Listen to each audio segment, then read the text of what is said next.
I don't do this to impress you. I really do this to express to you what's possible. Because the truth is, every single person who's listening right now could do that and a lot more. We just weren't taught.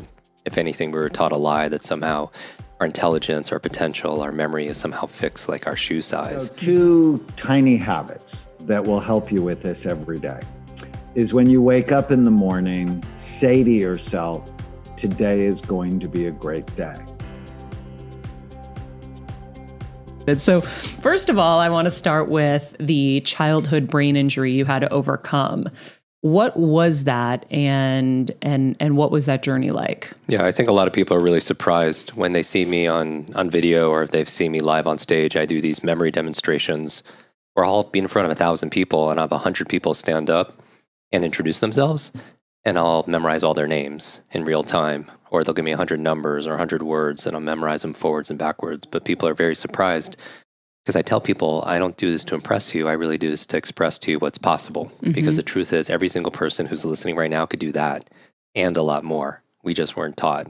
If anything, we were taught a lie that somehow our intelligence, our potential, our memory is somehow fixed like our shoe size. And we've discovered more about the human brain more in the past 10 years than the previous 1,000 years combined. And what we found is we're grossly underestimating our own capabilities.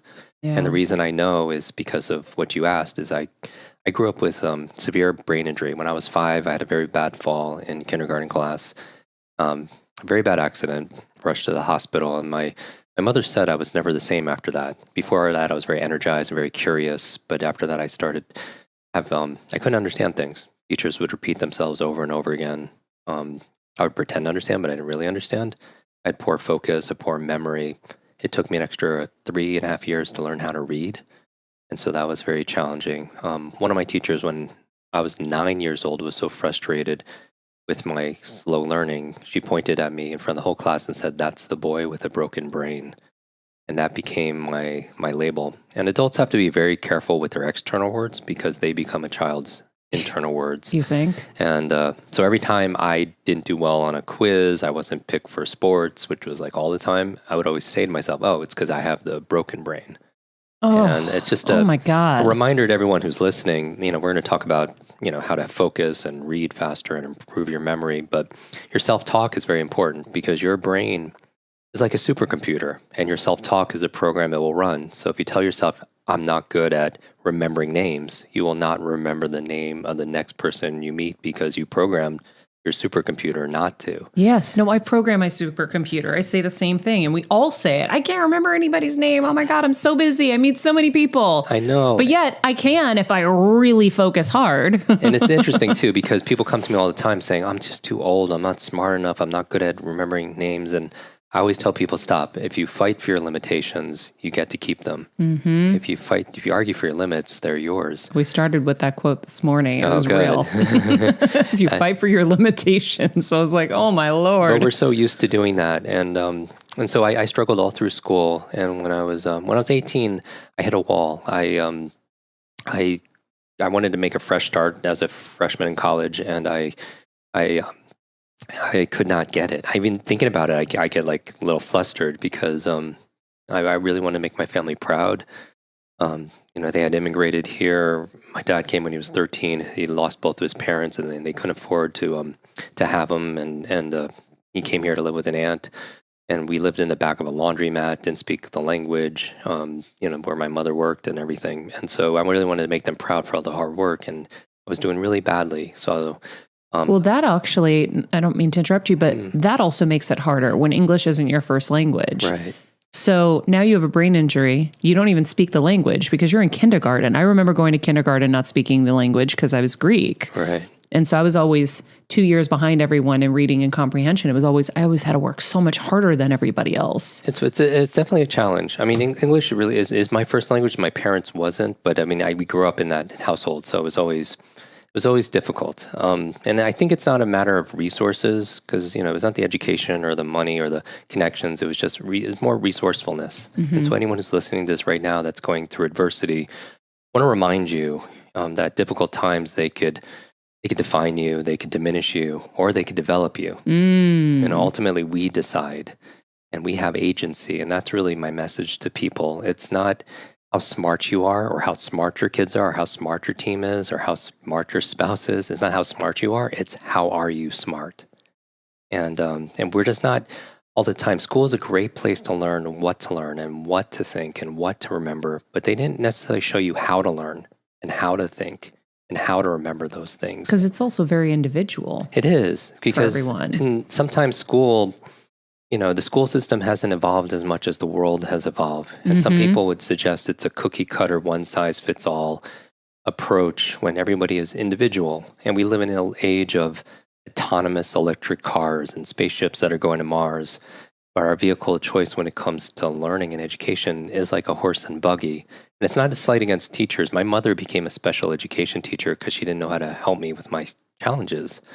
So I feel like teachers are some of the most caring, compassionate individuals out there. And it's just the system hasn't changed as much. They say if Rip Van Winkle woke up today, the man who slept for decades, he woke up today, the only thing he would recognize are our schools.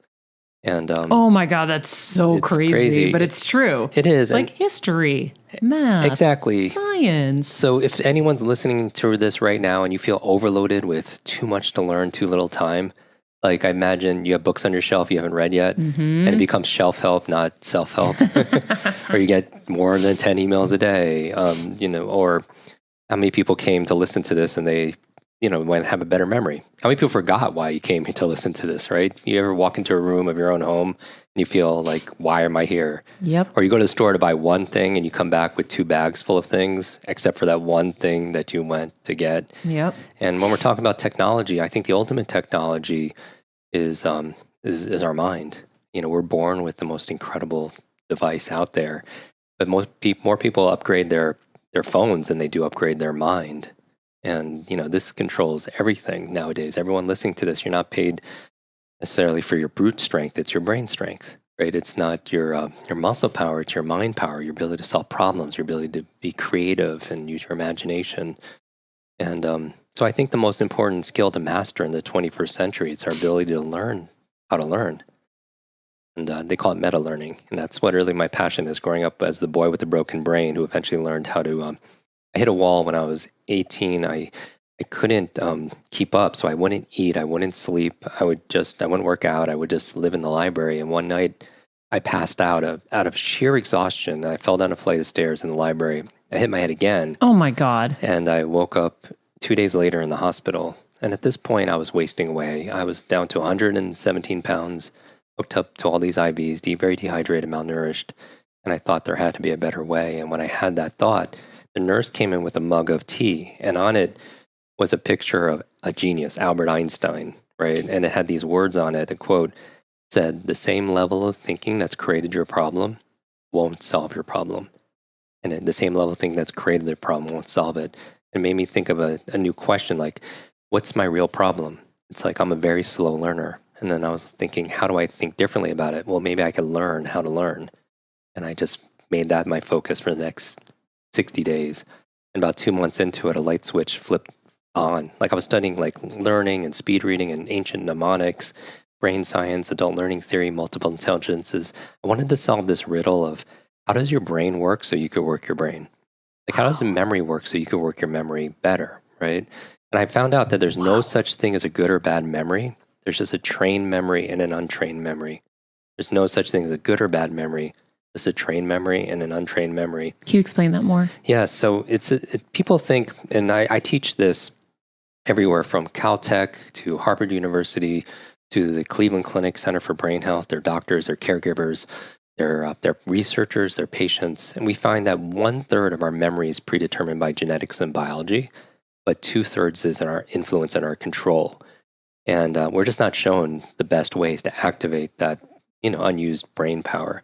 So things like a good brain diet, things like getting rid of automatic negative thoughts, things like exercise, which is, what's good for your heart is good for your brain. Things like brain nutrients. There's certain supplements that are just really good for your brain health. Like the turmerics and the curcumins and all of that. And the DHA, the omega-3 fish oils. So there are 10 things that we've isolated that really make a difference to really light up your amazing brain, give you the brain you desire and really the brain that you deserve. But I started studying this for about 2 months, and then a light switch flipped on, and I started to understand things for the first time at the age of 18. I started to have better focus, improved memory, and my grades shot up, but then also my life opened up also. Wow. And because of that, I was really upset that this wasn't taught back in school. This would have saved a lot of suffering and struggling. And so I started to tutor, and one of my very first students, she was a freshman in college. Imagine this, Maria. She read 30 books in 30 days. Imagine going to the bookstore. I think all bookstores should have like shopping carts. Some people just buy a lot of books, and I'm one of those people. Or you go online and you buy, 30 books, leadership, negotiation, parenting, relationships, and, to get better, right? And, but she read 30 of them in 30 days. And I wanted to find out not how she did it. I knew how she did it because I taught her. I want to know why. I'm always interested in motivation. So many people. So you taught her how to speed read. And she read 30 books in 30 days. Okay, and then you wanted to know why she was interested in doing it in the first place. Because a lot of people, my thing with knowledge, I think there's a lie in the personal growth space and high performance space. And I think the biggest lie is, and it's not ill mean, it's knowledge is power. Mm-hmm. I don't think that's accurate. I think knowledge is potential power. It only comes power when we use it. Because all the books or the coaching or the podcast, none of it works unless we work. Unless we apply it. Right. And you can't read a book about, push-ups and, get really strong just by reading that book. You have to be able to apply it. And so I have a whole process for taking knowledge and turning it into power. And it really starts, and I would encourage everybody to focus on this. The questions really are the answer. When you think about what thinking is, like our life is a reflection of our thoughts. Our daily thoughts, the sum total, because that determines our focus and our behaviors and how we feel. And interesting, as a bonus for everyone listening, you have one dominant question that you're asking all the time. Like, because thinking is nothing but the process of asking and answering questions. And if you're asking yourself, is that true? Notice you have to ask a question to see if that's true, to think about it. And there's certain questions we ask more often. They say we have about 60 to 70,000 thoughts a day. But a lot of that is one specific question. So, for example, I took a friend of mine through this process, and I found out her dominant question that she asks hundreds of times a day is, "How do I get people to like me?" Isn't that kind of common? It's interesting, and I think it is more common than most people think. But just think about it. You don't know her age. You don't know her career, her ethnic background. You don't know where she lives. You don't know what she looks like. But you know a lot about her because you only know one question. Like, what would that person's personality be? If you're a pleaser, people pleaser, like a sycophant. Mm-hmm. She's a little bit of a martyr because she's always giving of herself. Yep. And not replenishing. Easily the victim. And she's always placating. And so you know so much about her, and you know one question she asks herself. And so, I just, last night there was a movie premiere, and it was for Will Smith's new movie, Gemini Man. And I was talking to him, and I'd worked with him a number of times, and I found out his question was, how do I make this moment even more magical? Like if you obsessed about that one question, how do I make this moment even more magical? It would explain a lot of, your behavior. And so my question growing up as the boy with the broken brain, my superpower, because I talk about superheroes a lot, because I learned how to read by reading comic books late at night. Mm-hmm. My parents thought I was sleeping. I'd be underneath the covers with a flashlight.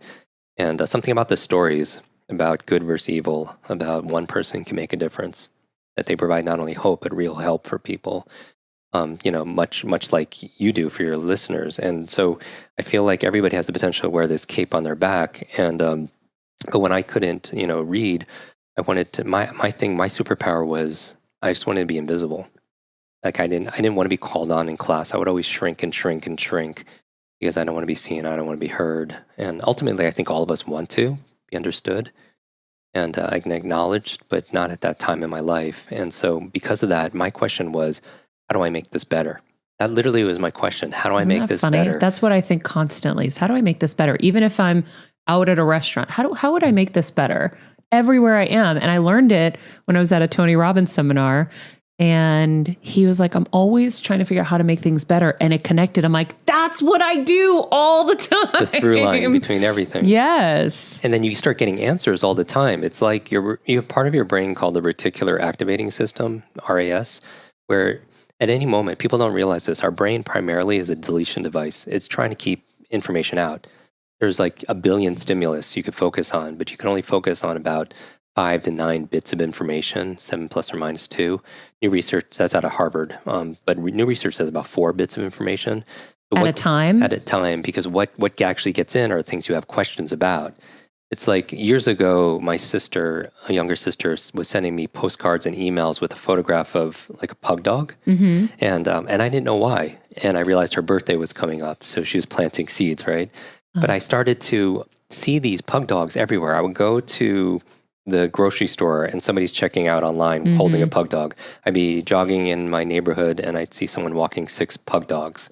And my question for everybody who's listening is, where were the pug dogs before? Mm-hmm. Of course, they were always there. I just never paid attention because it wasn't important because I wasn't asking the question. And in life, the answers are everywhere. Even when we're reading, have you ever read a page in a book, got to the end, and just forgot what you just read? All the time. And you go back and you reread it, and you still don't know what you just read. Yep. A lot of it has to do with the questions, because if we had questions in advance, then all of a sudden as you're reading, you say, oh, there's a pug dog, there's a pug dog, there's a pug dog. Oh my God, that's when a book connects so much. When you're interested, yes. you have a curiosity around it. Yes. And what I'm saying is we don't have to, here's another myth. It's I have a book coming out and I wrote all about this. It's to get your power back. People are always hypnotizing themselves into submission, or they're giving away their sovereignty, their power by the words that they choose. They'll say something like, I don't have motivation, or I don't have creativity, or I don't have focus, I don't have energy today. But the word have denotes something. It's either it's in your possession or it's not. And so if you wake up that way, you're at the effect, as opposed to taking those nouns and turning them into verbs. So you don't actually have focus, you do focus. You don't have creativity, you do creative things. You don't have energy, there's a process for creating energy in your mind and your body.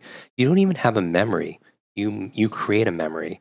And so there's an actual process of encoding and storing and retrieving it. But if you say you have it or you don't have it, then you don't have any power. And then you can't make it better without that. And so that's why I think that recently, I got to, here in LA, introduced to, a few years ago, introduced 2 of my modern day superheroes together. It was Richard Branson and Stan Lee. And Stan Lee, that must have been epic for you, being a comic book. It was. fan. It really was. Because, he's amazing. Yes. And we were going to dinner, and I asked, I'm always curious. We're in the car, and I had to ask, if, who's your favorite? You created Iron Man and Avengers and Fantastic Four and Spider-Man. Who's your favorite? He says, Jim, it's Iron Man. And he said, Jim, who's your favorite? And he had this big Spider-Man tie that I posted on Instagram. And I was like, Spider-Man, of course. And he, without a pause, he says, Jim, with great power comes great responsibility. Yeah. And we all know that. It's like in our DNA. And I have these, I have had a series of head injuries, and I tend to reverse things in my mind sometimes, even when I'm reading. And I heard something different. I said, right, Stan, you're right. With great power comes great responsibility. And the opposite is also true. With great responsibility comes great power. With great responsibility comes great power. When we take responsibility for something, we have great power to make it better. And a lot of times we don't want the responsibility. We don't want the burden, but that's the only way that we can get things done, and is to be able to claim it. So I found my passion because I found out this young lady, she read 30 books in 30 days. Her motivation, because again, knowledge is not power, it's potential power, because common sense is not common practice. We all know we should meditate and journal and work out and eat right, but few people do it consistently. And why wouldn't we do the things that are just good and make us better? And I'm always trying to figure out how do you go from information here to inspiration to implementation? Yep. To ultimately to the 4th eye, which is really integration, where it becomes part of who you are. And I found out through motivation that her motivation was her mother, that her mother was dying of terminal cancer, was only given 60 days to live. And the books she was reading were books to save her mom's life. Books like by the authors that you've had on your show, and books on wellness and health and longevity. And I wished her luck, said prayers. 6 months goes by, and I don't hear from her, and I get a call out of nowhere, and she's crying, crying, crying. And I find out when she stops that they're tears of joy. And her mother not only survived, but is really getting better. Doctors don't know how, they don't know why. They called it a miracle, but her mother attributed 100% to the great advice she got from her daughter, who learned it from all these books. And in that moment, I realized that if knowledge is power, then learning is our superpower. And it's a superpower we all have. And it's the greatest superpower that we have.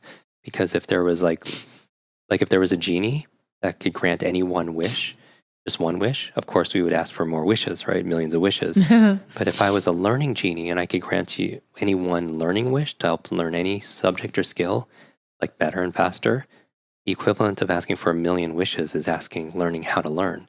Because if you can learn how to learn, you could apply that towards Mandarin, martial arts, marketing, music, anything gets easier. And that's really my passion, is showing people they're real genius. Okay, so let's get to our interview with Dr. Amen. So excited. The Washington Post called him the most popular psychiatrist in America. He's revolutionized brain research, scanning, and mental health diagnoses through his 8 clinics and millions of followers spread across the U.S. His revolutionary work has garnered praise from movers and shakers like Dr. Phil to Miley Cyrus.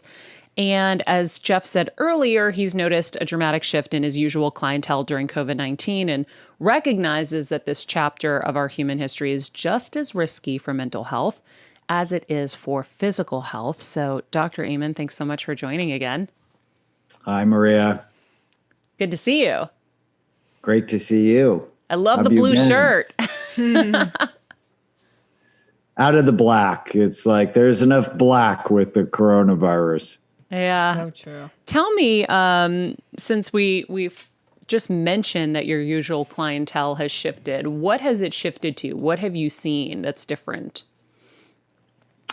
You know, the incidence of people who are suicidal just skyrocketed. I mean, obviously, as a psychiatrist, it's something I've dealt with my whole career, but never in the numbers that we're seeing now. That isolation often leads to hopelessness, and people don't see a way out. So suicidal behavior, addictions have just skyrocketed. And this, you and I have talked about the ants, the automatic negative thoughts that steal your happiness.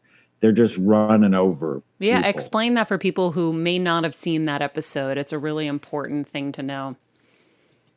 So whenever you have a thought, your brain releases chemicals. And whenever you have a happy thought, your brain releases chemicals that make you feel good. And whenever you have a sad thought, your brain releases chemicals that make you feel sad. Thoughts are automatic. They just happened.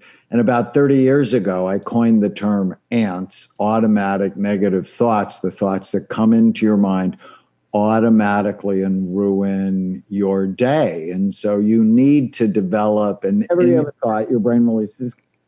You need to develop an internal anteater to kill the ants, to get rid of them so they don't infest your mind. And anyone who's watching the news now has a higher ant population because they're just all over our society. So what's the raid? So the raid is, I love that.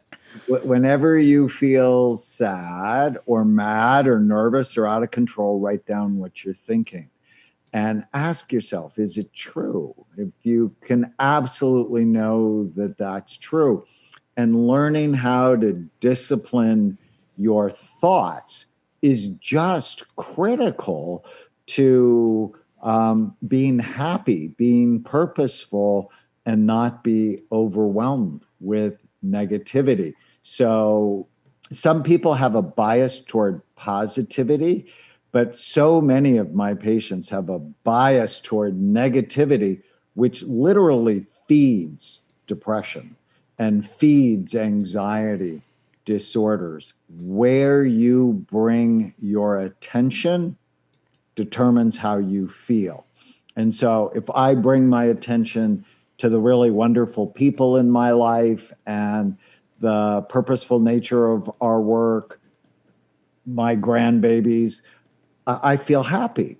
But if I bring my attention to the societal unrest, the political divide, the scary things of no toilet paper in the grocery stores, I'm going to feel anxious and afraid. So I can literally train my brain to look for what's right or train my brain to look for what's wrong.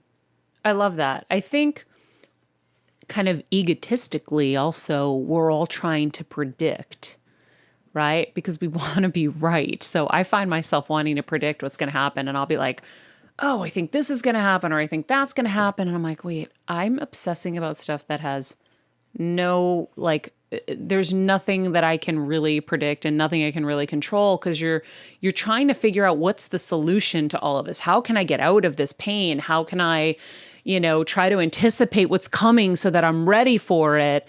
Are you finding that people are kind of in that space, and maybe that's also bringing like darkness?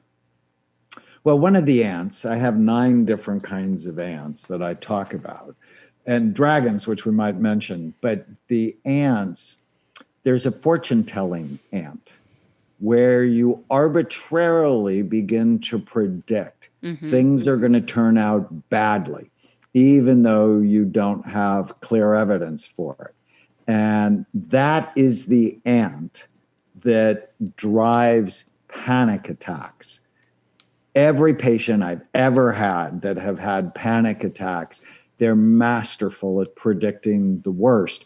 And then they just make things worse. So before I knew how to really manage my mind, I would always be in the future with fear. But, that gives you tummy aches, and it gives you headaches, and it gives you relationship problems. And I realized the only people who should really be predicting the worst are contract lawyers. So you want your lawyer to predict the worst for you and make sure the contract's right.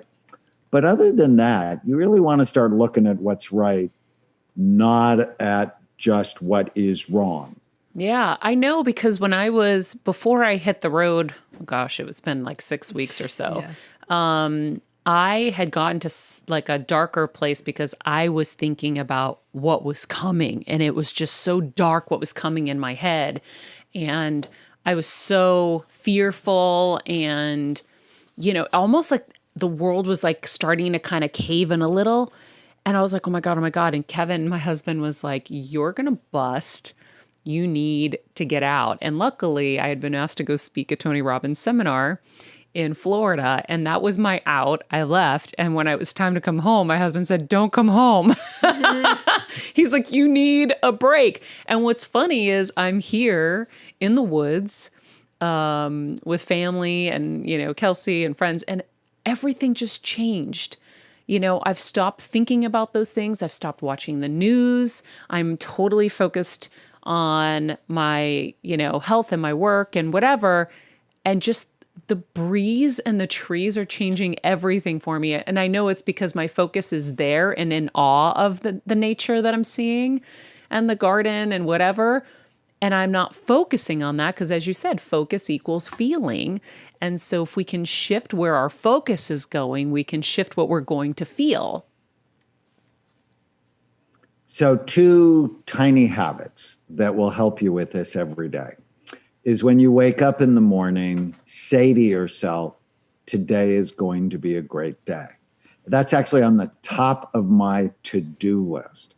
Because when I say that to myself, then my unconscious mind finds why today is going to be a great day. And for those of you who have children, if you do this at breakfast, it will set the kids' day up to be positive. And then before you go to bed at night, what I do is I say a prayer, and then I go, what went well today? And I just review the good things about my day, which sets my dreams up to be more positive. Now, the pandemic has not been all joyful for me. I have 8 clinics around the country. We had to close our Manhattan clinic for a couple of weeks because one of my young employees ended up on a ventilator. And then my mom and dad and sister got COVID. And then in early May, I lost my dad. Oh, no, I'm so sorry. And the night I lost my dad, and it was a stressful day, but because when I go to bed, I have this routine, it's a habit, right? All of us have habits. Because it was a habit, I went, what went well today? And even though it was a terrible day, I got to be there for my mom. I got hundreds of texts from my friends, from his friends, and there were so many beautiful parts to that day. And so I actually slept like a baby. And you have to develop these things as habits. So when a pandemic comes, it doesn't run over you, right? I mean, we all have pandemics in our lives, whether you get divorced, you get diagnosed with cancer, you lose your job, you have financial problems, right? I mean, this has just magnified everything for us. But the night it happened, for me, it was March 10th, because I got a trip completely canceled. I was going to New York for a new book launch. And I wrote down mental hygiene is just as important as washing your hands. We need to disinfect our thoughts, because the next pandemic is a mental health pandemic. And we already know since March, depression has doubled. So we need to, this is serious stuff, learning how to manage our mind in the middle of an election season where the news literally is not the news anymore. It's clickbait. What is going to get you to tune in to watch? And you have to turn it off, especially around children, right? I mean, read the paper, read on your phone app for like 10 minutes a day, and then you need to leave it alone, because it's actually not the news anymore. It's to steal your attention. Yeah. Wow. I used to have that morning habit where I would do some like yoga poses in the morning, and I'd finish just hugging like the sun and just saying, today's going to be a great day. And every time I did it, it was. Every time I did it. Every time I didn't do it, it was shaky. And I do my gratitude list at night, and I have spoken about this often. You realize that you only, before that, you'll remember the things that were bad in the day. But if you do the gratitude list, you'll be so surprised that there are so many really great things that happened that you actually forgot and just totally took for granted. I say that so that I can reinforce what you just said, but I do want to ask, because so many people have suffered with loss in COVID, whether it was to COVID or another ailment or situation, accident, or some version of death. And the trauma of not being able to be with that person is something I can't even imagine. So I wonder if you could walk people through how this experience was for you. Obviously, you have incredible tools in your pocket. This is, probably different for you. And the reason we do this show every day is to arm people with tools so that when their pandemic hits, they don't get run over, because we all are going to get hit at some point with some crisis, and we need to be ready. Take us through that, if you would. I didn't know that information about your dad, and I'm very sorry to hear that. But I think that you could probably help a lot of people who are suffering. And I've seen on my Instagram lots of people who are sad and lost somebody, and it's traumatic right now. It is. And what I decided to do was go on Facebook for 2 months and just talk about grief and loss and how do you do this. So the Death Dragon. So I have a new book coming out in March called Your Brain is Always Listening. And part of it is about the dragons from the past that breathe fire on your emotional brain. And one of the 13 dragons is the grief and loss dragons. And it's like, it can be from losing someone you love to losing something important like your health or your money, or to even losing an idea like we're going to go back to school in the fall. All of those things can lead to grief. And so how do you deal with that? And the first thing is you tell yourself the truth, that it's sad. When my dad died, my wife, the first week after, I would just sit in my office and cry, listening to his voicemails, because I knew it was important not to block the sadness. And so honor him. And then crazy thing happened. Like 4 days later, I'm at my mom's house going through stacks of paper with her. And then I see a picture of my dad dead in the mortuary before they cremated him. And I'm like, and that picture started to haunt me. Ooh. And I just noticed, I thought about it with irritation and sadness like 5 times that day. And there's a simple technique called havening. It's based on something called alternate hemisphere stimulation.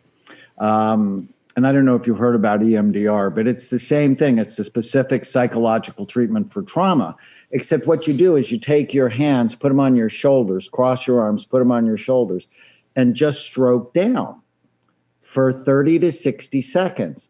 And so I got that image that was terrible in my mind. And as I did that, the image started to change. And I would say things like, my dad's at peace. I'm so grateful I had him.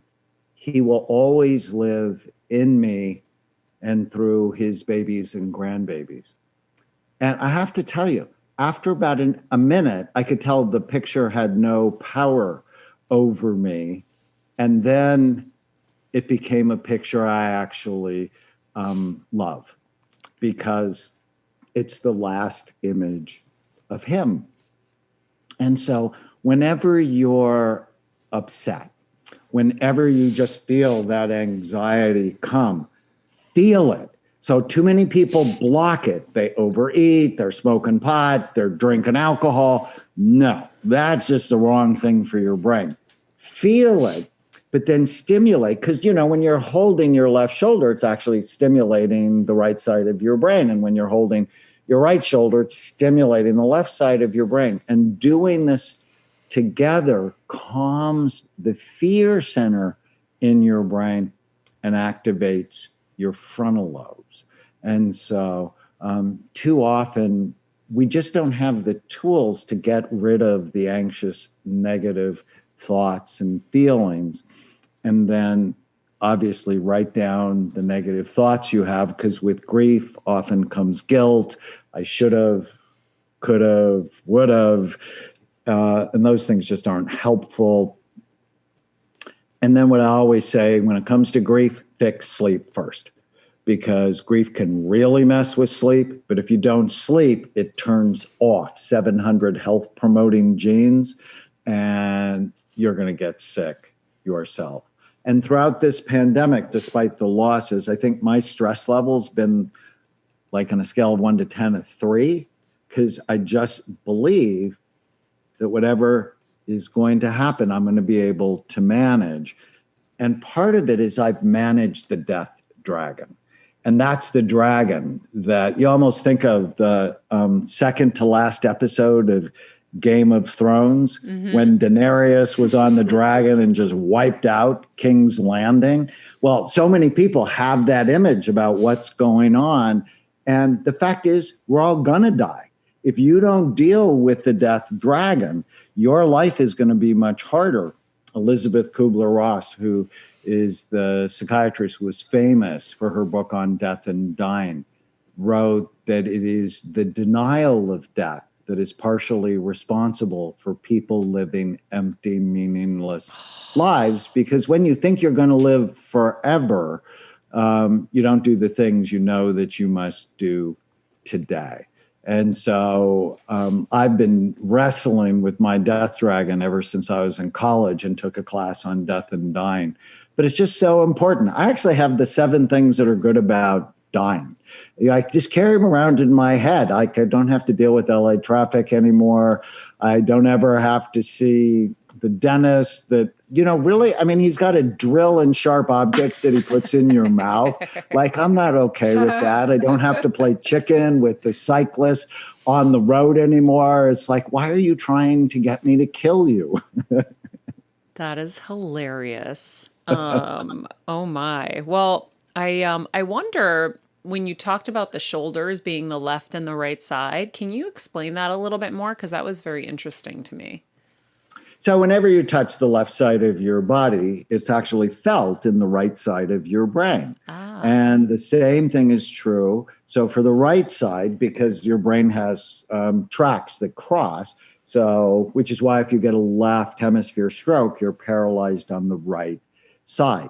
Well, researchers have found in studying treatments like EMDR that when you stimulate both hemispheres at the same time, that it actually calms down the fear centers in the brain. And it's just so simple, so powerful. I had a child that their parents read them a scary book. Don't read children's scary books. And right, if you look at Grimm's fairy tales, they're grim. Yeah. Don't do that before bed unless you hate your children.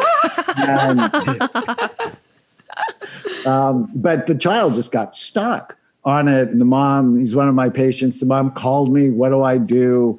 And what we did was this alternate hemisphere stimulation, stimulating his left and right arms like this, and gave him some really simple suggestions. And he went to sleep. And the book is called The Book That Eats People. Oh, my Lord. Do not read that book to children. Oh, my Lord. I wonder, so I was thinking even for my mom, because her left side is so weak because of the brain tumor on her right side, that would mean to stimulate the left side, she would have to touch her right shoulder and her right side to try to get her left side to work. Right? Right. And in physical therapy, they have techniques to help her do that. Oh, that's so interesting. But if she's anxious, if she's stressed and she can't reach, well, somebody can do that for her. Yeah. No, I'm going to just start patting her right side. Yeah. And she's like, Maria, what are you doing? Kevin, go do home. it on both sides. And another simple way to do it is just take your hands and do this. Yeah. And so, like, if you're in public and you're nervous about something, this might be a little too much for you.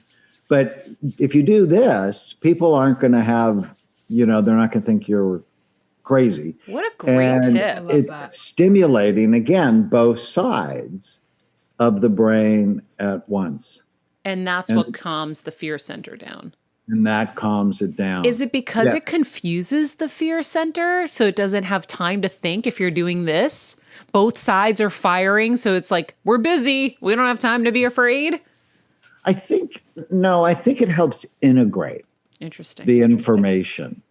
And too often when people have been traumatized, so we also have a wounded dragon, and the wounded dragon is now everywhere. You just have to watch, the president or Governor Cuomo's press conferences, and there's just so much bad news in those press conferences, right? That we're wounded. And if you don't know how to process wounds, trauma, they get stuck in your emotional brain. And this just helps to get them unstuck. And so you actually bring up the trauma. So I focused on that picture. And then as I did this, the energy around the picture went away. And then you plant new pieces of information. He's at peace. He's not suffering. I love him. He'll always be in me. And then it just goes away. It dissipates. This podcast and all related content published or distributed by or on behalf of Maria Menounos or mariamenounos.com is for informational purposes only and may include information that is general in nature and that is not specific to you.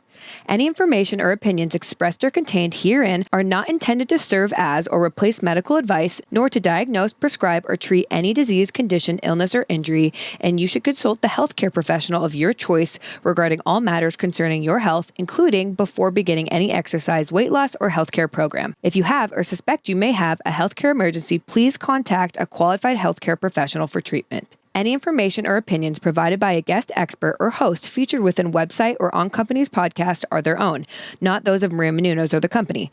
Accordingly, Maria Menounos and the company cannot be responsible for any results or consequences or actions you may take based on information or opinions.